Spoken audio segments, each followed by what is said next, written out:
Well, I wanted to look some more into this theme of treachery unleashed, and I'm going to go into some things that we've talked about and some things that we haven't tonight.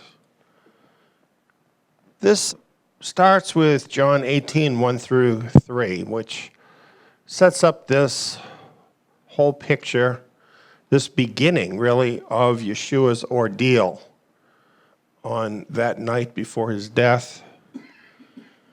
John 18, 1 through 3, when Yeshua had spoken these words, he went out with his disciples over the brook Kidron, where there was a garden, into which he and his disciples entered. Now Judah, who betrayed him, also knew the place, for Yeshua often met there with his disciples. Judah then, having taken a detachment of soldiers and officers from the chief priests and the Pharisees, came there with lanterns, torches, and weapons. They were ready. They were ready.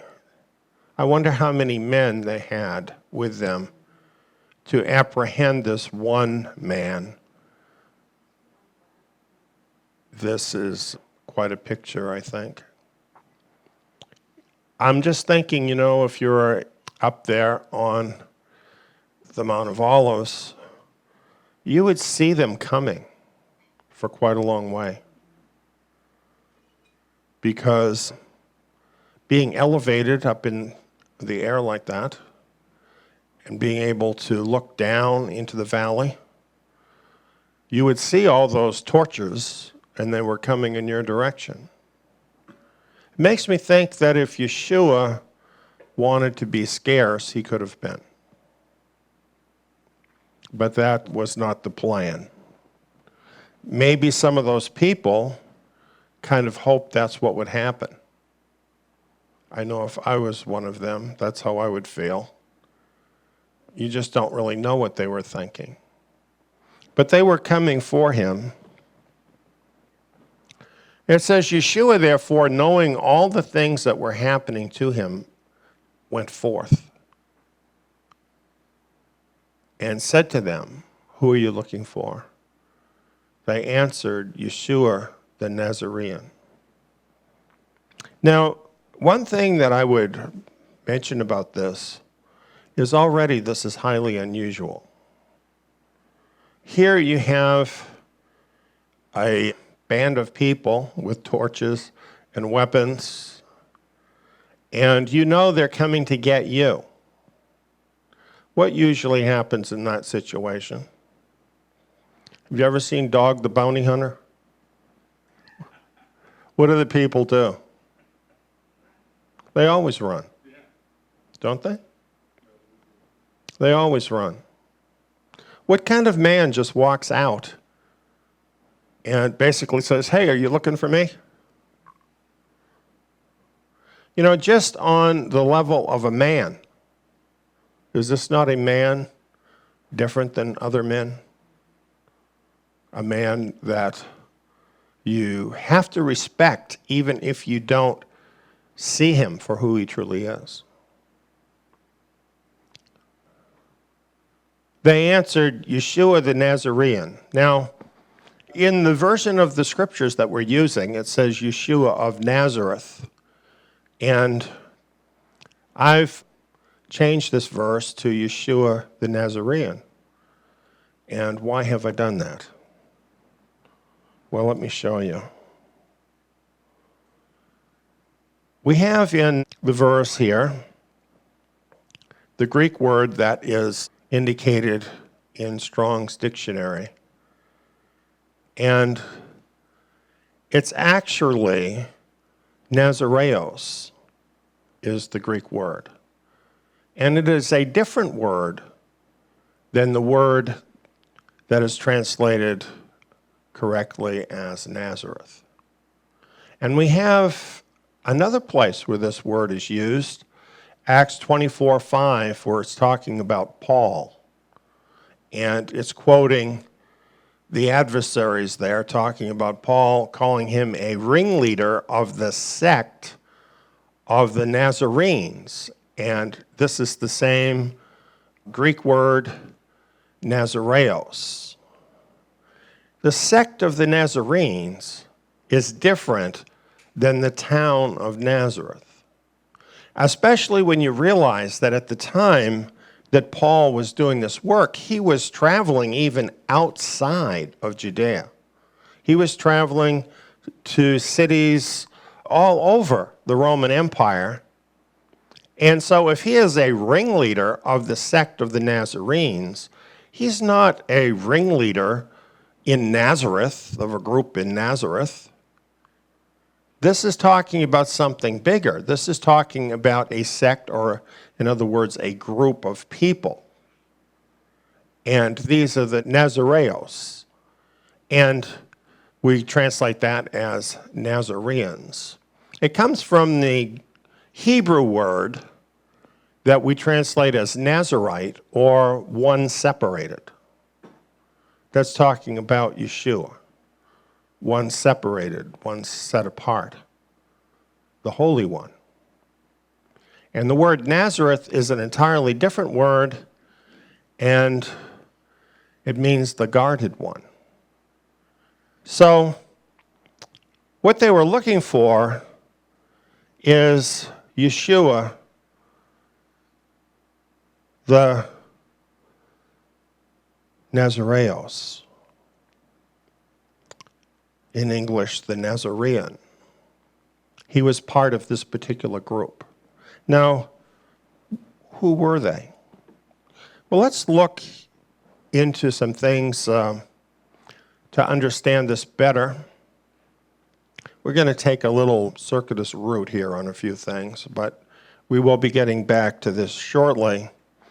The first thing we have to realize is that the Jews identified the Messiah as the eternal Elohim. Now, this is different than the Jews today.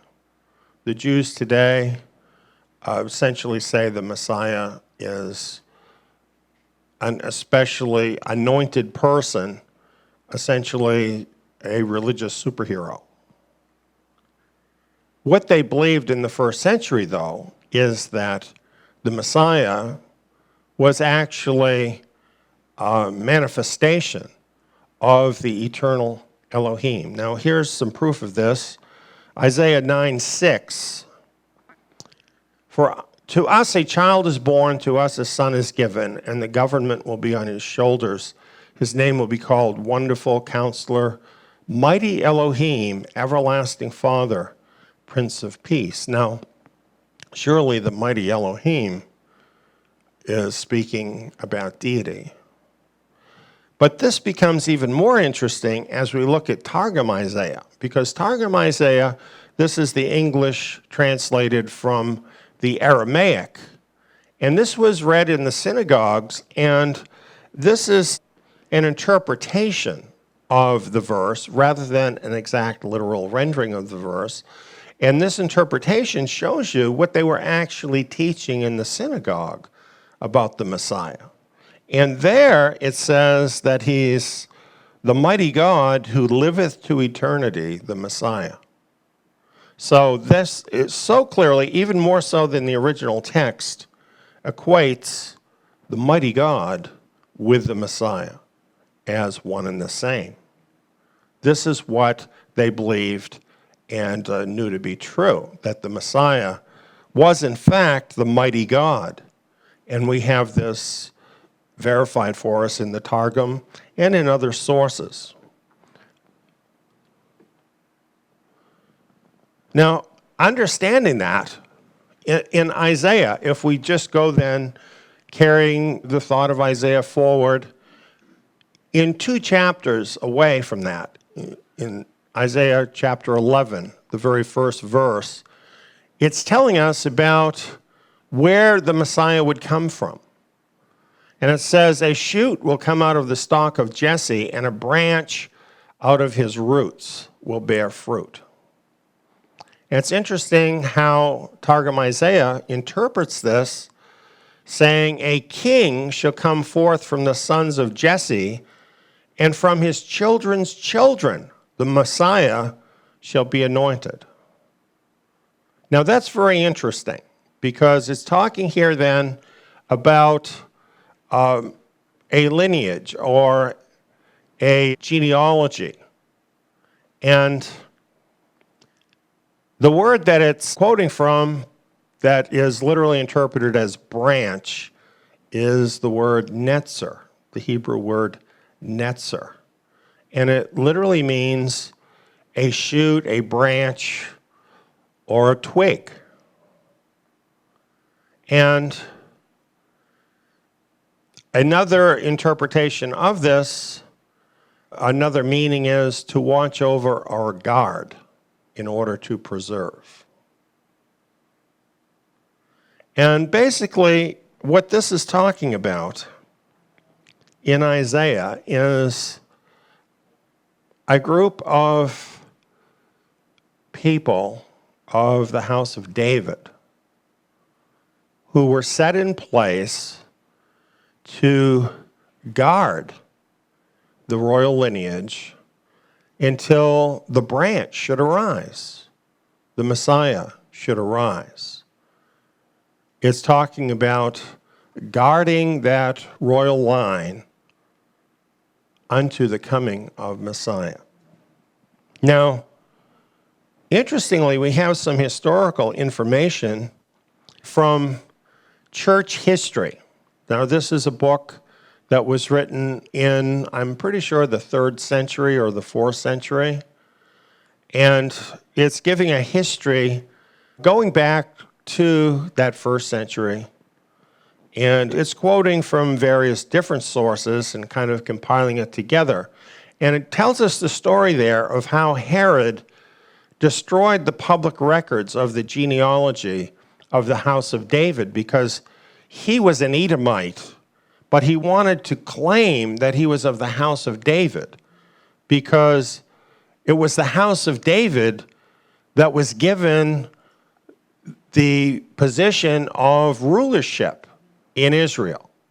So he wanted to lay claim to that, but as long as the records actually existed, then people could tell he was lying. So his remedy for that was to destroy the public records so you couldn't go and check up what he was saying.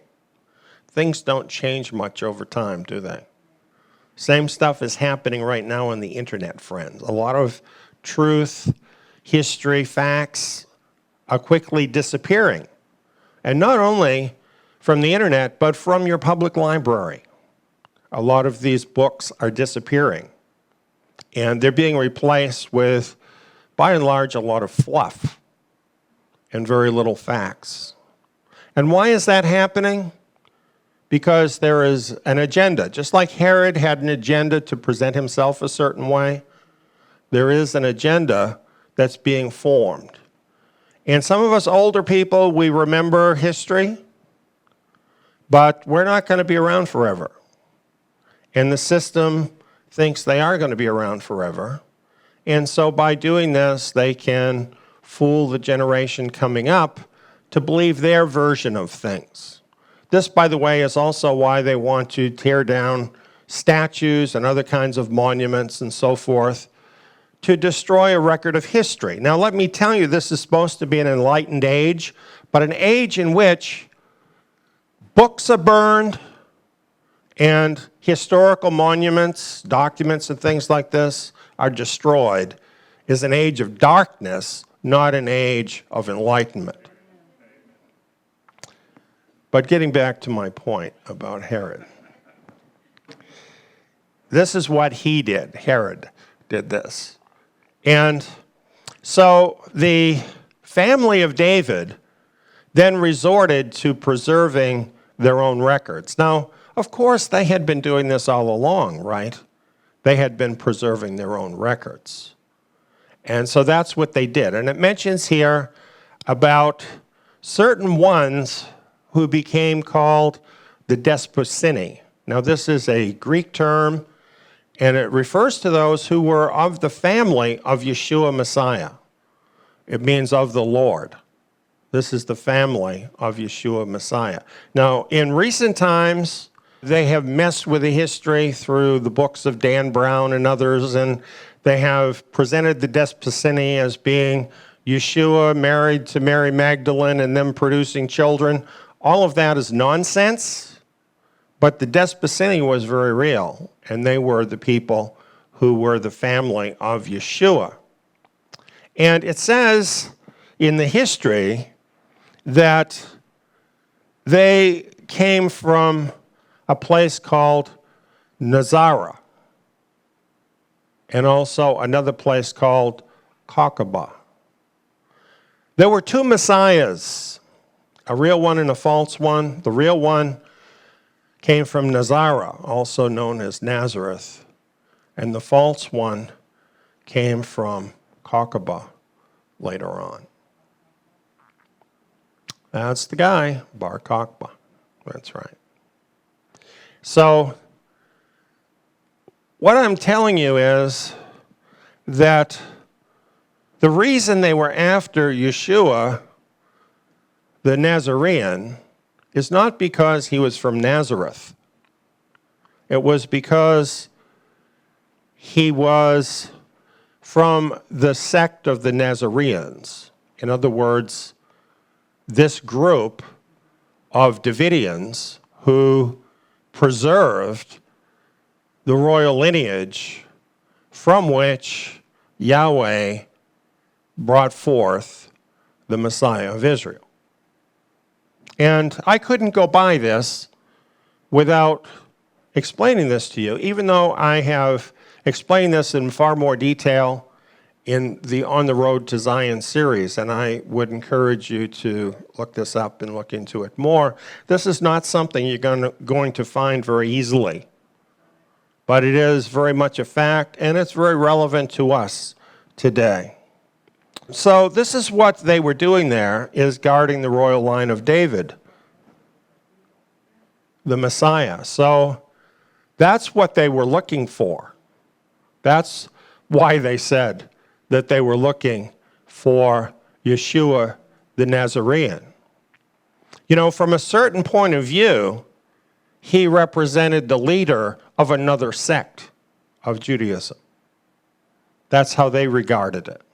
He was the leader of another sect of Judaism.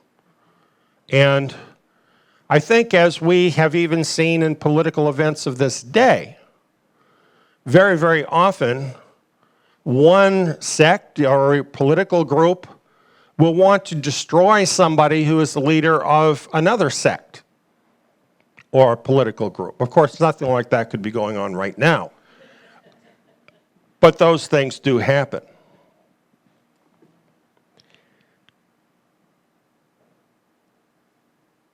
So it's kind of interesting as we look at the Gospels. Near the very beginning of the Gospels, in the second chapter of Matthew, it introduces us to this. And it uses the same term, and it tells us there about this. And now we're getting to the end of the story in the book of John, and Yeshua is entering in now to his ordeal, and it's bringing all this up again about where he's from and who he actually is. I think that's really very interesting. And I'm not sure whether the Greek-speaking people that read the book of John fully understood this, but if you have a background in the Tanakh and have some knowledge of these events that happened there in Judea, then you would understand it. So probably some understood it and some didn't. So at any rate, what was happening there is they were accusing him of being of the sect of the Nazareans, and he was owning it. In fact, he was stepping up to own it. Yeshua, therefore, knowing all the things that were happening to him, went forth and said to them, "Who are you looking for?" They answered him, "Yeshua the Nazarene." Yeshua said to them, "I am." Now, I left "he" off of there. I just kind of put it in gray because it isn't there. It's not there. If you look, for instance, using your Strong's, and you read this with all of the Strong's numbers, you'll notice it has no Strong's number on the word he. So this is put into the translation, and I'm sure there's some justification for this, but the words he actually said was, I am. And as our brother mentioned tonight, this is very significant for him to say this. In a way, he's already said it, right? Because he's basically in owning the fact that he is the Nazarene, the leader of the Nazarenes, therefore the Messiah. He's owning who he is, and he's owning that he's divine in their teachings. But now he's saying, I am. And this is really especially stunning. And this originates in Scripture in Exodus chapter 3, where Yahweh is speaking as Elohim to Moses, revealing the meaning of his name, saying, I am has sent me to you. This is what he is to say to Israel. I am has sent me to you. And then he gives the fuller name, Yahweh, the Elohim of your fathers, the Elohim of Abraham, the Elohim of Isaac, the Elohim of Jacob. Well, Yahweh comes from this verb that we translate as I am. And he says, this is my name forever, and this is my memorial to all generations. So this is the memorial name of the divine creator, summed up in these two words, I am. And just to verify what I'm saying, you can see here where it says, I am has sent me to you in Exodus. It's the Hebrew verb, heye, which means to be, become, come to pass, exist, happen. And the Greek word in the book of John, where Yeshua says, I am, it's the word emi. It means to be, to exist, to happen, to be present. So it's as close a translation of the Hebrew as you could possibly do in Greek. He clearly is saying the same thing. And you wouldn't say this if you didn't want it to be understood for what it is because of the consequences. So he obviously was saying that's who he was. I am. And it mentions that Judas was there who betrayed him, almost as an afterthought here. Doesn't really say much about Judas. But then it says, when therefore he said to them, I am, they went backward and fell to the ground. So I think it's a lot like what Brother Gary was saying tonight, that there was a divine manifestation in his words. They were seeing the glory of I am before them, and it just totally knocked them off their feet. Now, they might not have understood what was happening, but it seems that that is what was happening.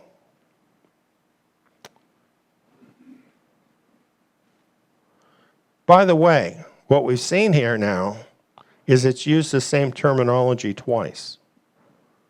So it says it in John 18:5, and then here it says it again. When therefore he said to them, I am, they went backward and fell to the ground. So it repeats it now a second time here in the book of John. Then we go ahead one more time. It says, again, therefore, he asked them, who are you looking for? So apparently they're still stunned. And they said, Yeshua the Nazarene. Yeshua answered, I told you that I am. So here he tells them this, or it's recorded here in John 3 times. I think that's significant. I don't think you have to say this 3 times to understand the story. And so, to me, it's very deliberate that it's in here, in this short amount of space in this passage, 3 times. And each time, it's the same words that are translated as I am. So Yeshua was amazing in what he did. He was amazing as a man in his courage, but also he was stepping right up, owning his divinity. And he did it in a way that totally knocked them off their feet. So it was filled with the power of divinity as well as the words. Is there any doubt that they would know that this was not an ordinary man?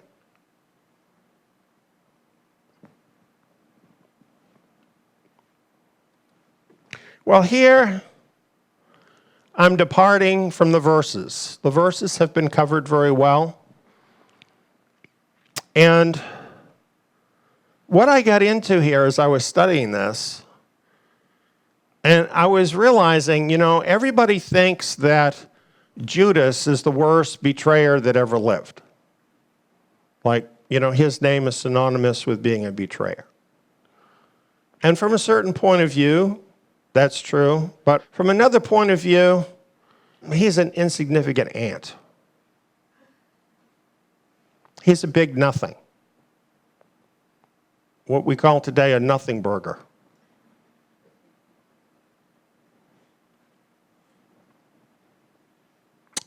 He's a big nothing. Yahweh has been betrayed by a lot better than Judas. And he's been betrayed more than anybody. He's really good at being betrayed. He knows how to handle being betrayed.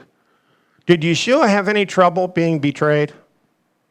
He totally was on top of his game, wasn't he?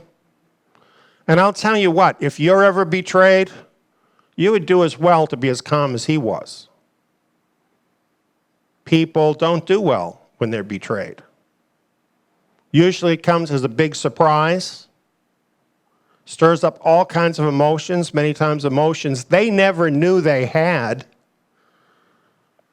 And more than a few times, people end up getting killed.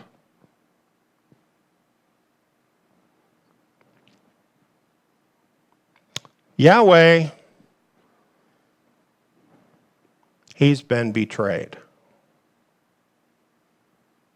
And you know what? What surprises me is that in doing my research on this, nobody really talks about that. Maybe they think because he's God, it doesn't matter or it doesn't hurt. But I'll tell you something, being betrayed hurts. And if you're God, it only hurts more. Because he is more aware of everything. We're going to revisit a few things we've talked about in the past. Look at this history.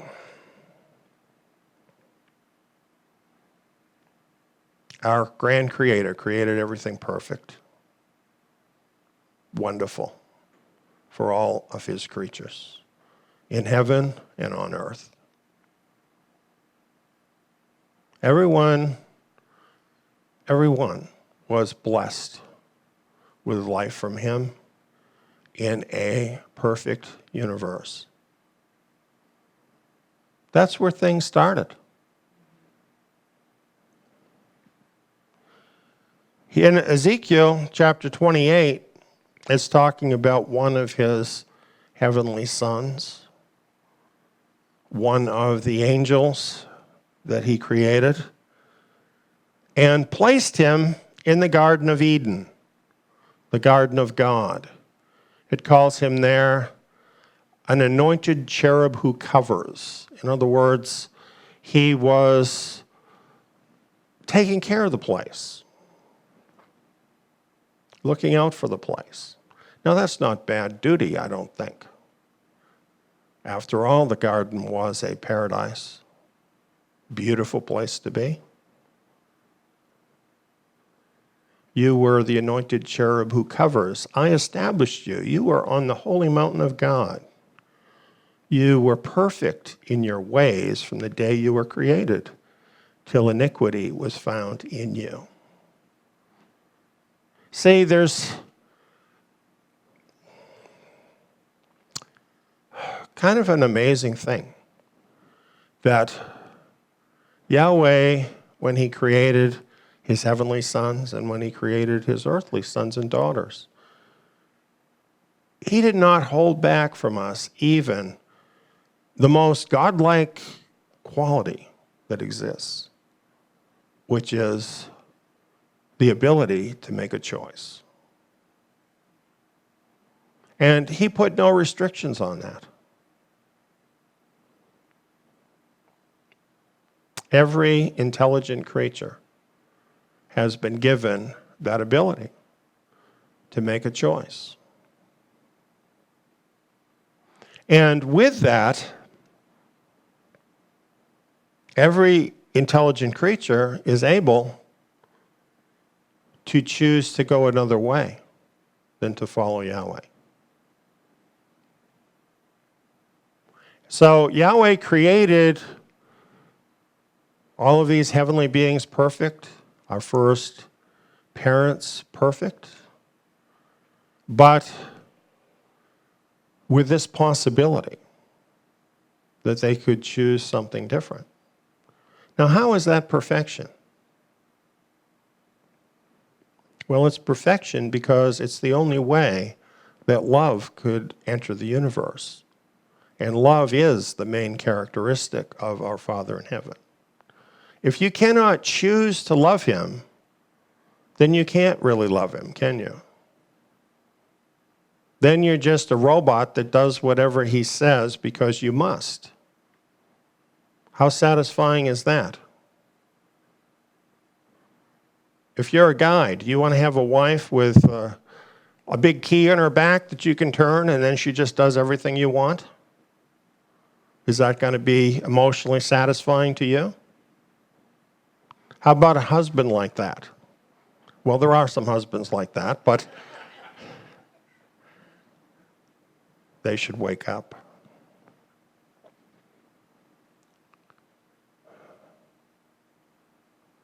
It's very important to be able to make choices. And so for love to exist in the universe, free will had to exist. That was the situation. And I think it's so amazing about Yahweh that, of course, when he gave us this gift, he knew what could happen. But he gave it to us anyway. That's how important it was for him to have a family, to risk that. And you know what? We risk that too when we have a family. When we get together, a husband and wife get together, they have that potential of having children. And you know what? One of your children could end up being a serial killer, right? Adolf Hitler. Can you imagine how his mother must have felt? You know? We take the chance that maybe our kids are going to be one of those people.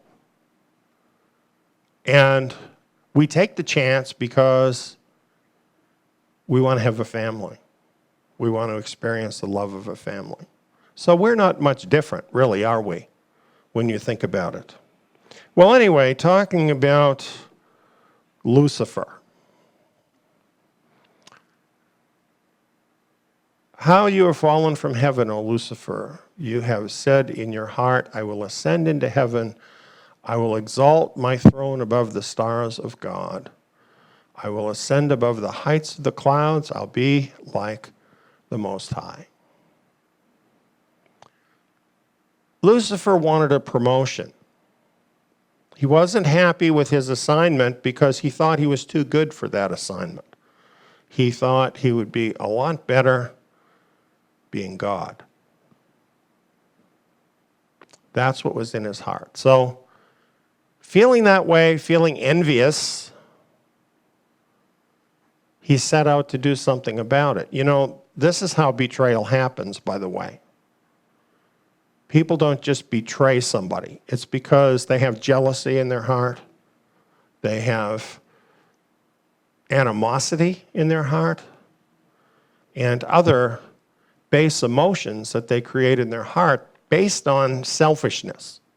It's always based on some level of selfishness. So that's what happened with him. That's what happened with him.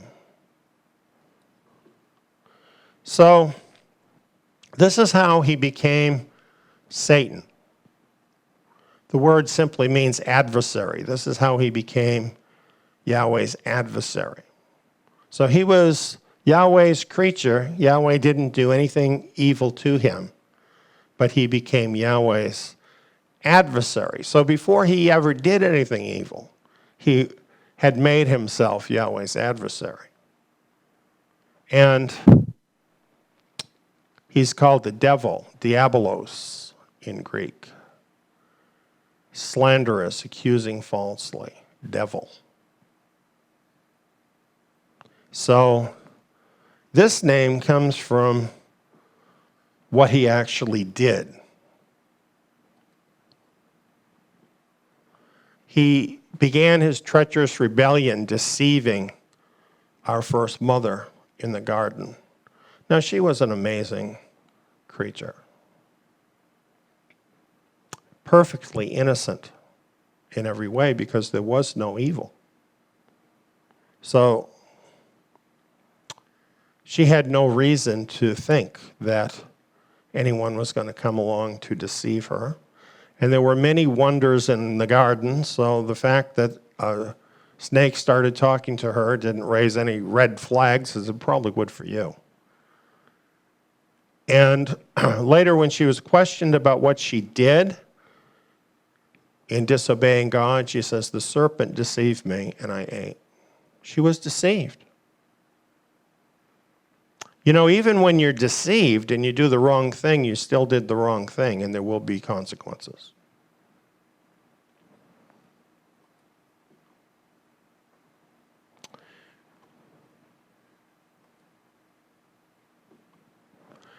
His rebellion grew more when the man followed the woman into betrayal. See how well he thought this thing out?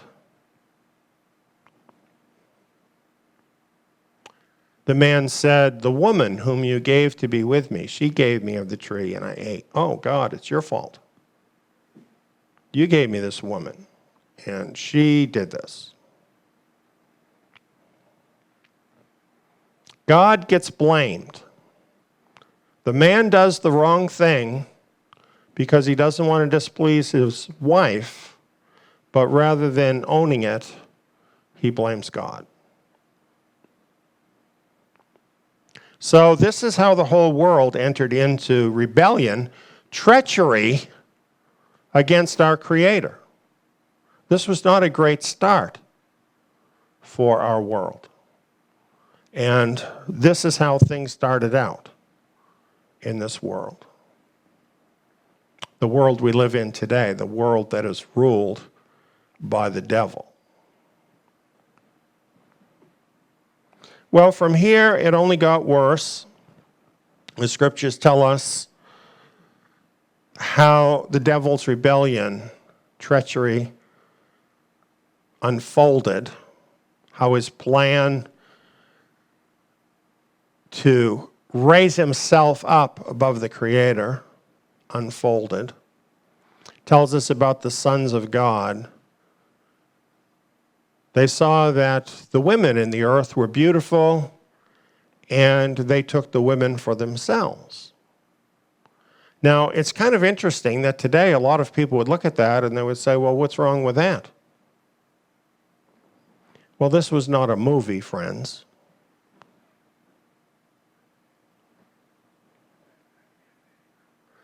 The angels who did not keep their proper domain left their own abode.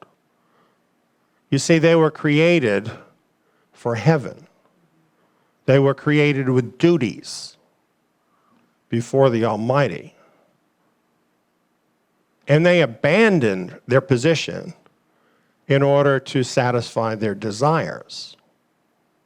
They betrayed the living God, is what they did. So now we have a rebellion that's spreading because of one being's selfishness spreading to others in both the earth and the heavens.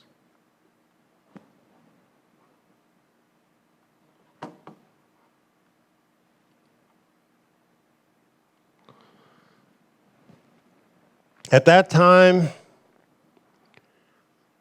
the world ignored their Creator, and they basically went on an orgy of the flesh, is what they did, led by these demonic spirits in the spirit of rebellion. And the scripture says, every imagination of the thoughts of man's heart was continually only evil. Yahweh was sorry that he had made man. It grieved him in his heart. He felt that. He felt that betrayal. He was grieved in his heart because the evil, the wickedness, was nothing he ever wanted to have happen. It was a betrayal.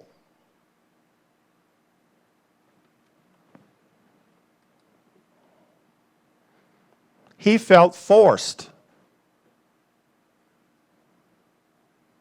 He didn't want to bring the flood onto the earth. He was forced to do it, or to see everything that he had made permanently destroyed.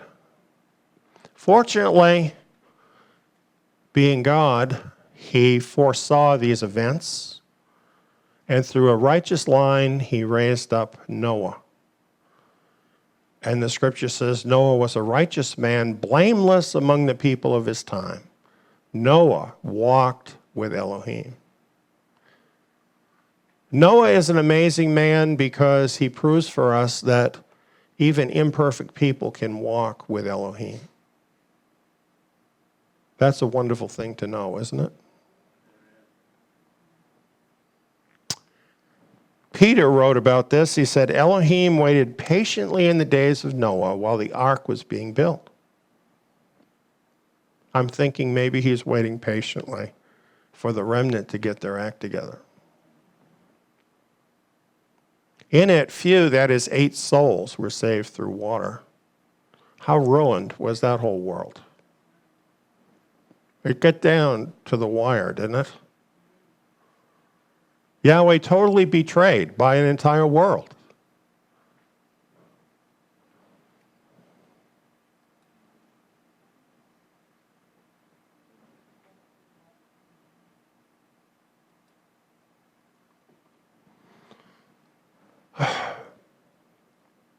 It only took a few hundred years for mankind to spread on the earth, well, I wouldn't put it that way, really, to generate many people in the earth.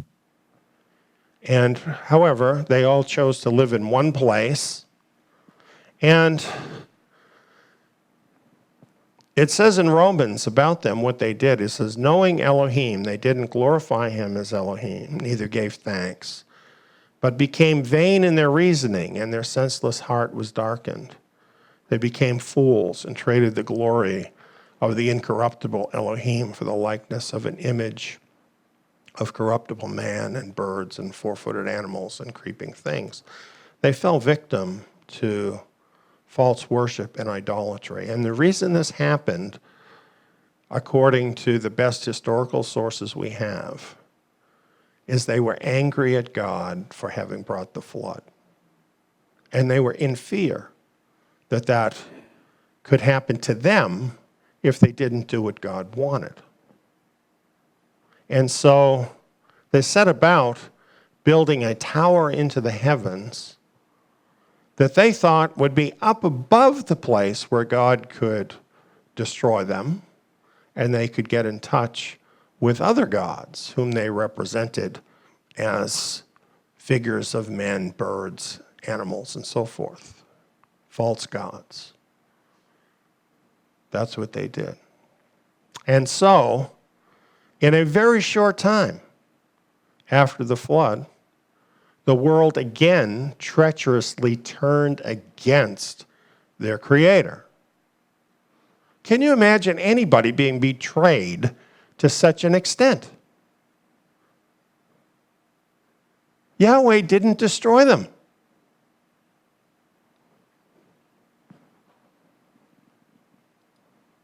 You know what he did is he was planning on how to bring them back. Can you even believe it? Well, Yahweh set about, he chose one nation to be his own nation out of all of the nations of the world. He raised up a nation, a new nation, to be his, the nation of Israel. And after miraculously saving them from slavery, he brought them to Mount Sinai, and we know what happened. There he offered to them the opportunity to be his special nation. But to be his nation, they had to be like him. They had to be righteous. That was important. So they needed to obey him.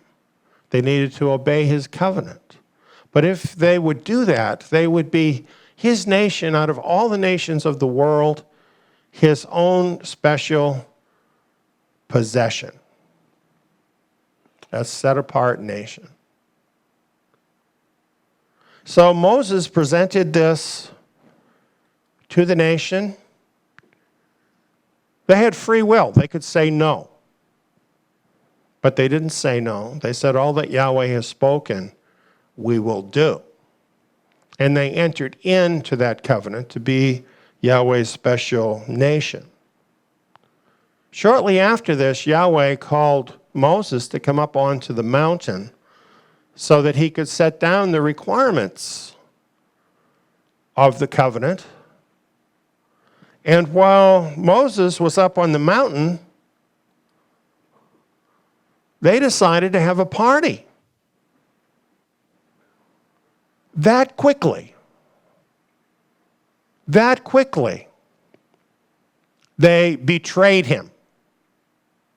And they took up a false god to worship, a god of their own creation that they called Yahweh.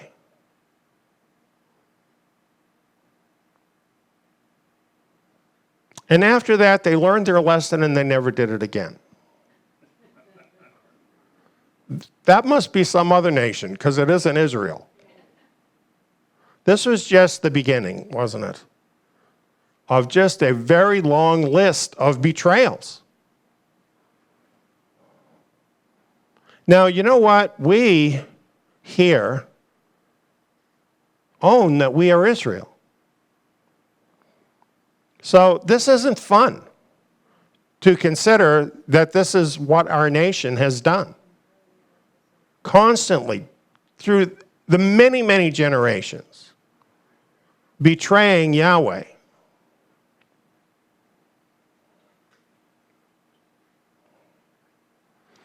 More than any people in the whole world, we need to be forgiven.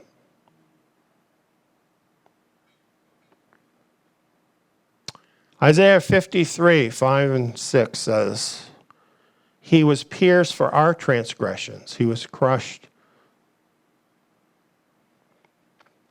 for our iniquities. The punishment that brought our peace was on him. And by his wounds we are healed. All we like sheep have gone astray. Everyone has turned to his own way. And Yahweh has laid on him the iniquity of us all. This is talking about Israel here. It does have a wider application, certainly, to every sinner. But in context, in the book of Isaiah, chapter 53, this is talking about Israel. The very reason that he came is because his own nation were a nest of betrayers.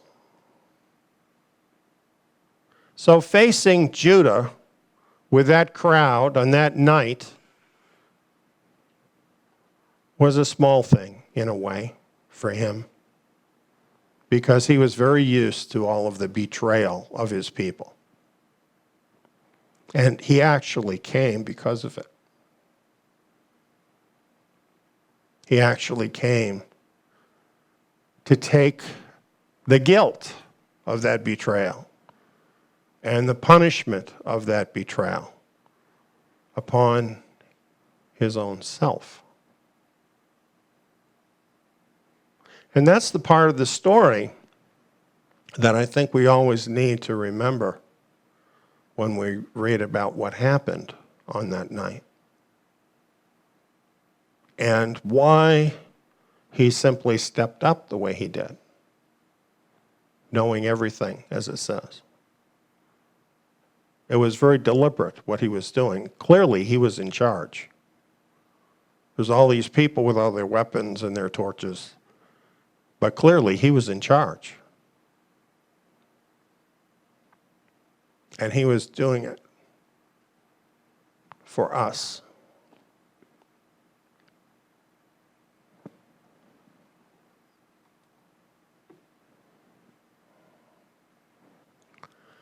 Nevertheless, there are consequences that come to betrayers. In Isaiah 28, it prophesies about the events that happened that night and subsequently. It says, "Therefore hear the word of Yahweh, you scoffers that rule the people in Jerusalem." Very specific, isn't it? The rulers in Jerusalem who are scoffers. It makes us think about how they taunted Yeshua. "Because you have said, we've made a covenant with death, and with hell are we in agreement. When the overflowing scourge passes through, it won't come to us, for we have made lies our refuge, and we've hidden ourselves under falsehood." They made a plot, they made a plan, a conspiracy against the King of Glory. They made a covenant with death.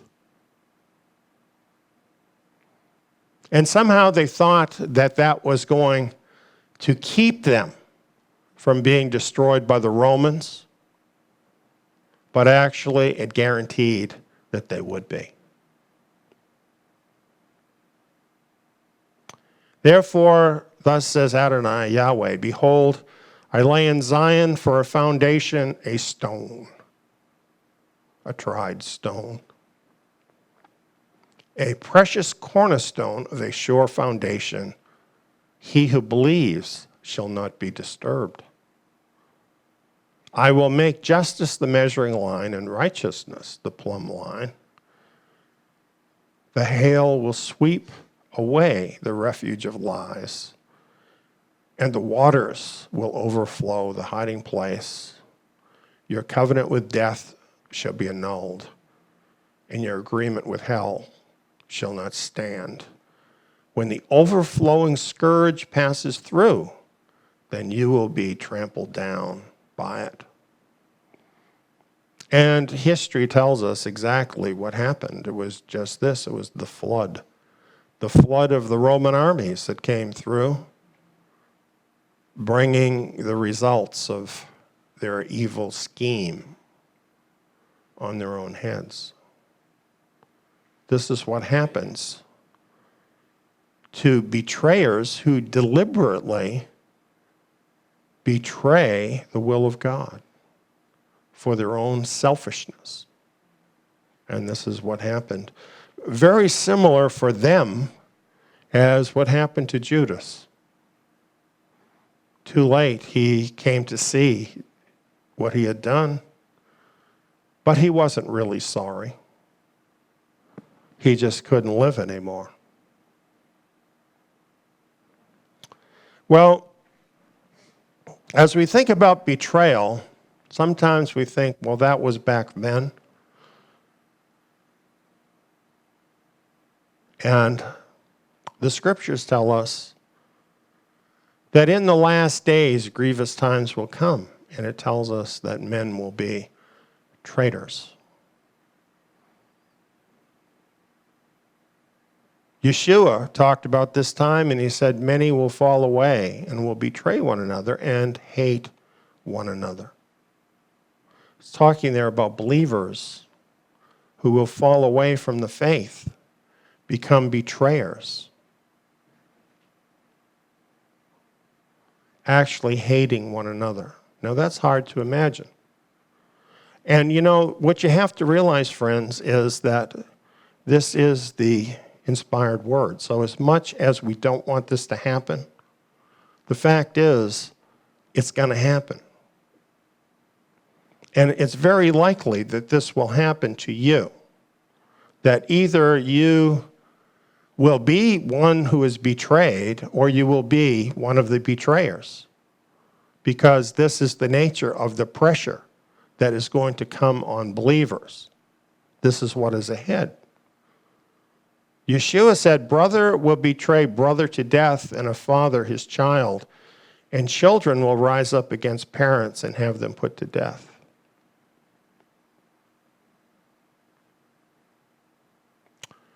This is a real thing.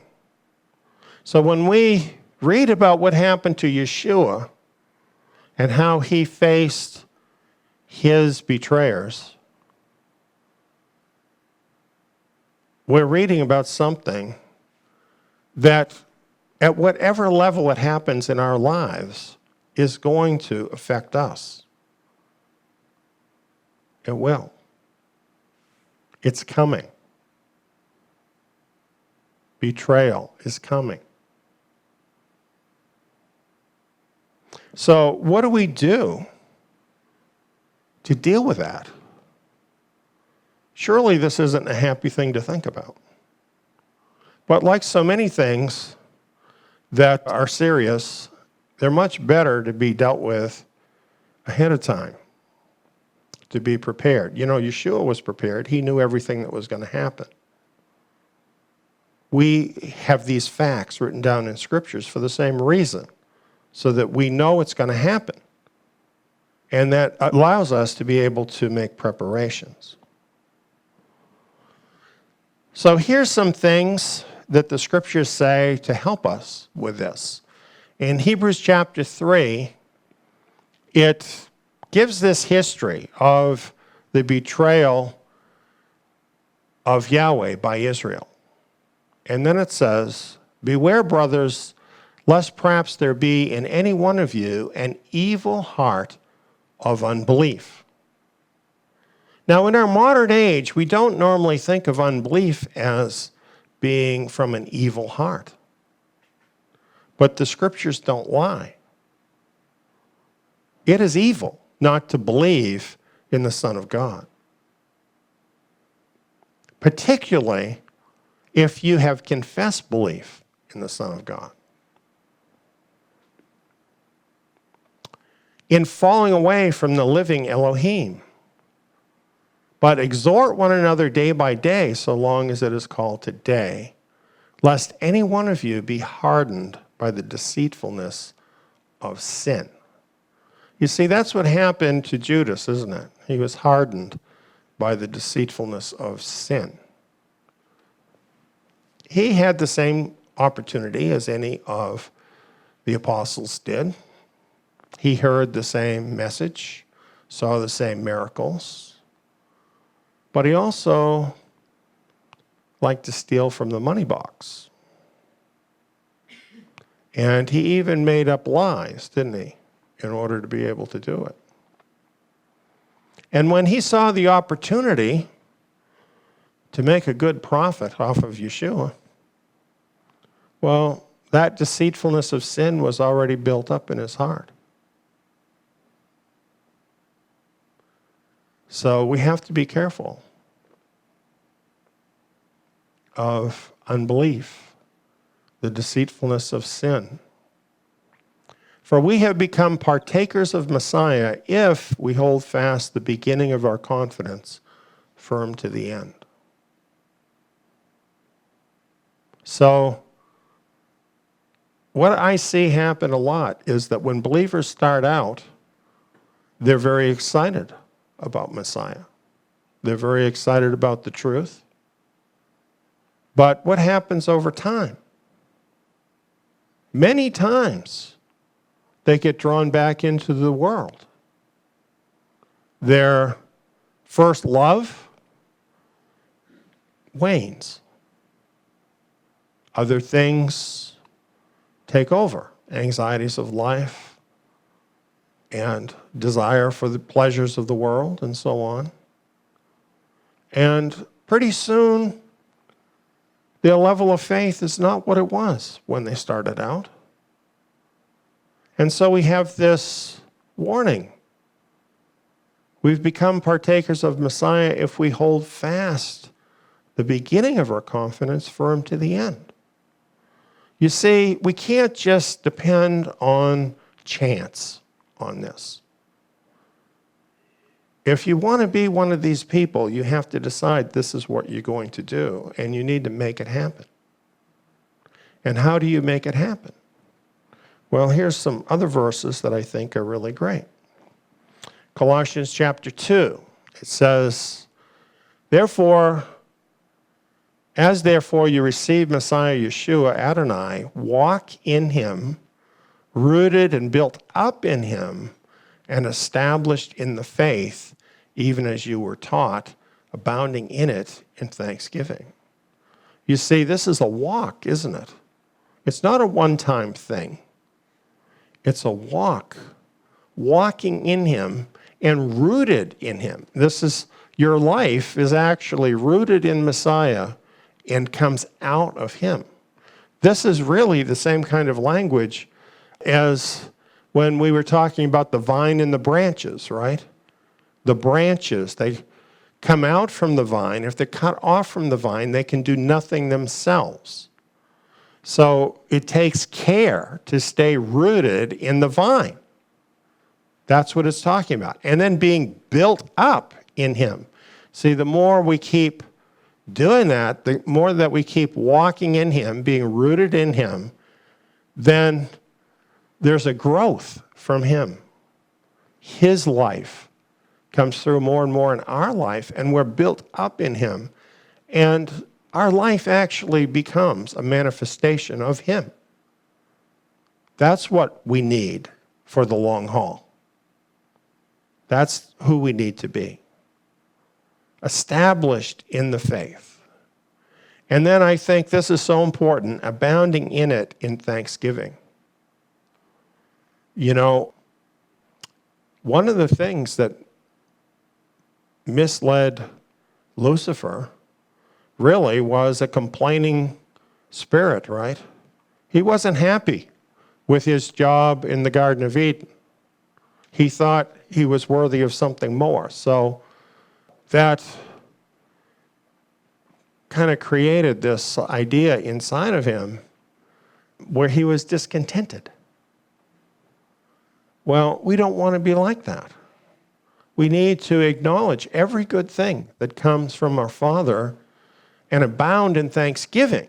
Because if we do, if we live in that place of thanksgiving, of thanking him for everything we have, of seeing all the blessings that he's giving us and constantly crediting him for that, that really is such a safeguard against that unbelieving heart that can lead us astray.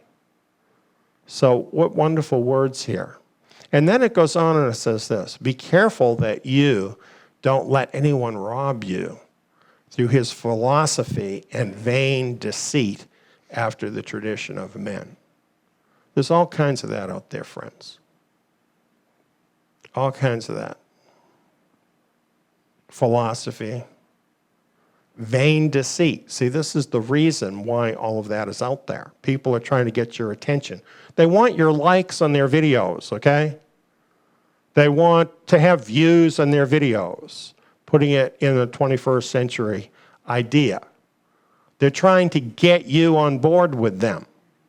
So what are they going to use to do that? The same thing that Satan uses, right?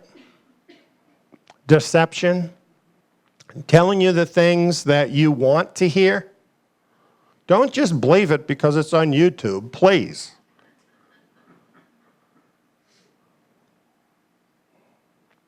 Philosophy and vain deceit after the tradition of men. Because what do you have? In him all the fullness of deity dwells bodily, and in him you are made full. You see, your focus needs to be on Yeshua Messiah because he's got the goods. He doesn't just have some lie, he's got the goods. He is the very expression of deity itself. If he lives in you, you've got everything you need. So this is the answer. Living in this oneness with Yeshua. That's what will keep you safe in the event that you are betrayed, or even worse, God forbid, that the enemy should ever try to tempt you to become a betrayer. This is what will keep that from happening. I think it's something to really think about. It's something to pray about as well. And I think the prayer ought to be, please help me to never be a betrayer. That's the worst thing. You know, that's far worse than being betrayed. Far worse than being betrayed is to become a betrayer. Let us just pray that we can stay solidly grounded in Yeshua, and that we can never be one of those betrayers that broke the heart of our Father. Darwinian evolution. Junk science.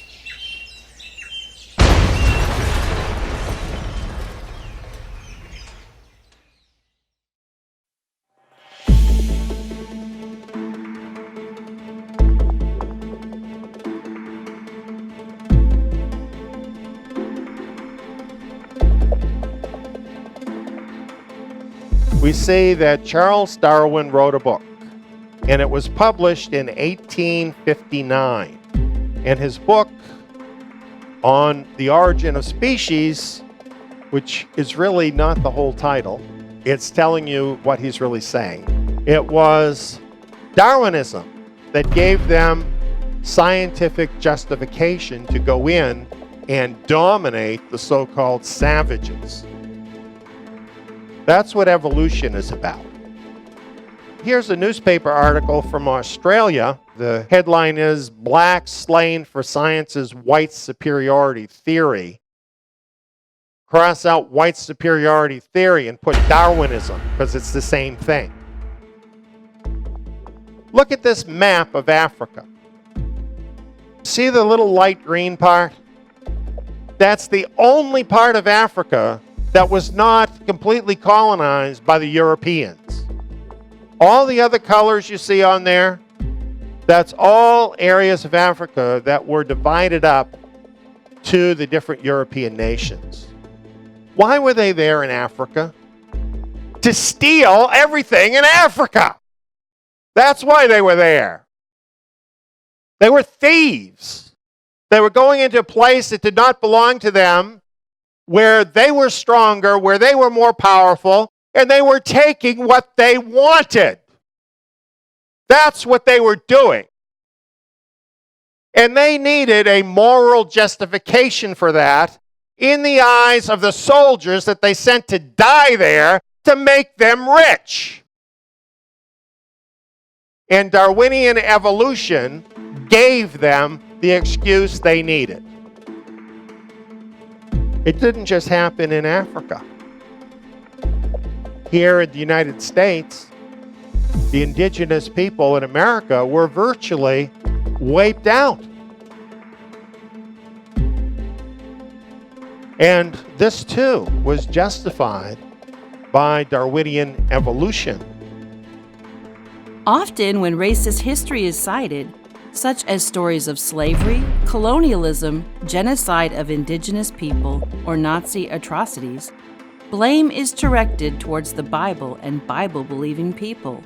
However, a closer look at actual documentation points to another culprit behind elitist racist atrocities. That culprit is Darwinian evolution. This obscured fact of history needs and deserves to be revealed. The film, Darwinian Evolution: Junk Science, was made to set this record straight. See it today. See Darwinian Evolution: Junk Science, www.truthpoint.info.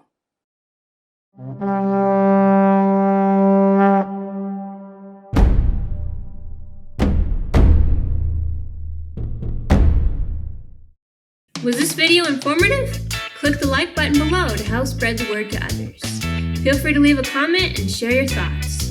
Don't forget to subscribe and ring the bell so you won't miss out on more amazing content from Eliyahu Ben David.